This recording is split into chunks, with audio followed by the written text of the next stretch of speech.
In today's video, we're going to review the get value action. If you look in this text field, you will see Foxtrot representing the first name and RPA in the last name.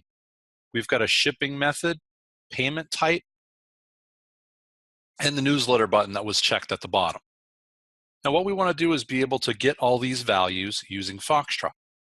So in our example, you'll see all these variables being created for every specific item that we're going to be pulling from our website. So we've got first name, last name, payment method, shipping method, and newsletter. So now that we have all those variables created, we can use Foxtrot to extract that data from the web page. So we're going to take our selector and target the first name, and we're going to go to the get value action. And when we click on the get value action, what we're going to do is we'll see a brief preview of the data that was in that field. And in the Save To box, we'll click on the ellipses and go to the variable that we created for the first name. When you select that first name, the token will be placed in the Save To. And we'll go ahead and add our note to the bottom so our users know what's being done in this action.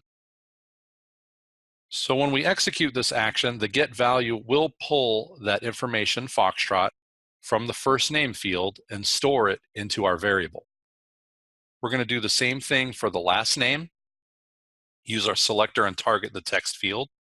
Hit get value, select the ellipses, and then select the last name. And you'll see the preview of the data that was in that field, and we'll add our note for our script runner. Next, we'll take our selector and target the payment and shipping information. So we can go here and we can say get value.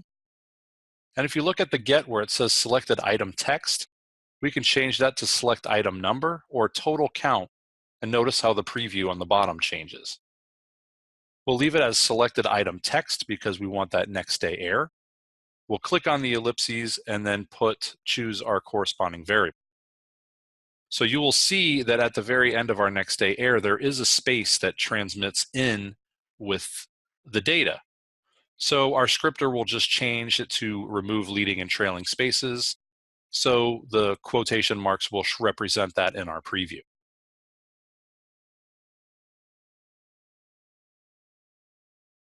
Next, we're going to take our selector and come down and choose the payment method.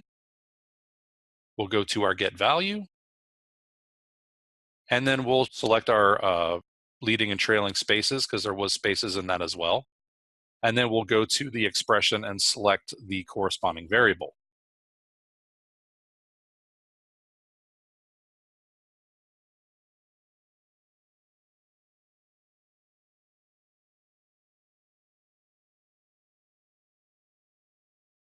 Now lastly, we're going to target that checkbox.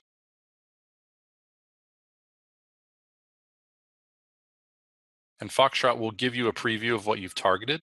And we'll say get value. And we have the option of caption and value.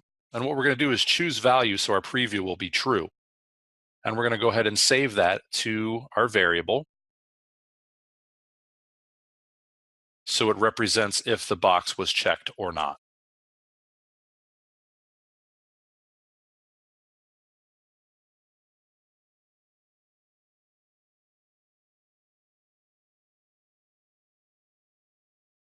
So notice how all of our variables are now populated with every get value that we had. Now in the data tab, you can go through and you can clear variables and even select which ones you would like to clear. So if you clear all variables, when it gets to the end, it will remove every value that has been placed within that variable. So we'll start it over at the beginning. Press play, and you will see how the values are populated using the data on the web page. And then when it reaches the end, it will clear all the variables.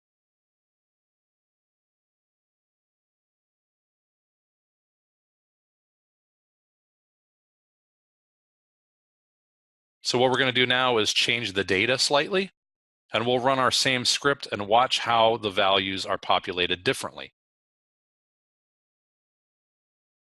Our values will now be changed when they're grabbed from the page, as per the data that our scripter has entered into the values. Thank you all for watching, and tune in for more videos.